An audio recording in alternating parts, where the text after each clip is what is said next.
We are keeping a close eye on the roads tonight, and that's where we find 11 News anchor Blake Salmon. You've been all over the Pikes Peak region here in the last few hours, making sure to stay on top of the early snowfall we got and then the stuff that's come in here over the last couple of hours, Blake.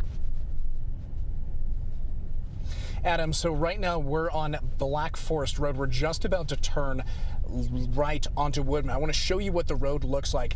It's pretty bad on Black Forest. As you can see, it's not plowed. You can't see any lanes. Actually, this intersection that we're coming up to just 15 minutes ago, there was a car that had to be taken off the left side of the street. This was a car that was trying to turn left onto Black Forest from Woodman. As you can see, that wreck is now clear. Now, like I said, Black Forest Road has been the worst pretty much most of today, but as you're about to see, the roads in Colorado Springs, they are starting to catch up. And of course, these conditions have both drivers and emergency crews concerned.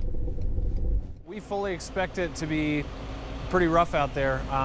It's going to be slippery. Hopefully, it's not as bad as it was last time. Mark David is one of the many tow truck drivers ready for a busy couple days. He says he and his co-workers are ready to help those who find themselves off the road or in an accident.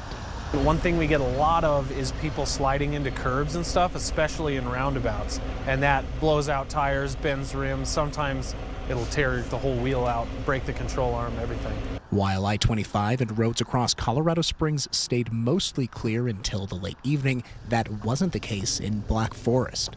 Pretty dicey. It's got a thin layer of ice all throughout the forest there. Even the slightest stops, we slide that. Even if it's downhill, uphill, we always just been sliding all throughout the forest. It's pretty bad out there. David says as a lifelong Colorado resident, the best way to stay safe is also the most simple. It sounds cliche, but just slow down. Take your time.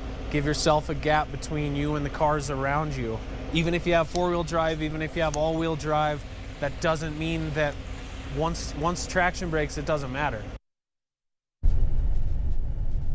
Now let's give you a very quick look at Woodman going west. As you can see, much more accumulation than what we saw earlier today. Again, it's getting pretty difficult to see the lanes out here.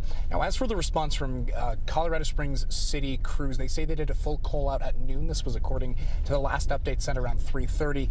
They say their morning crew will have a full call out at midnight tonight. That's when their morning crew will report to work.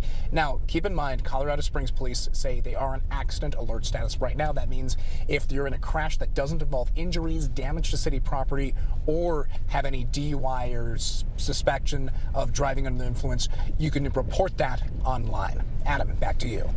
It's good to know. All right, Blake, thanks for catching us up.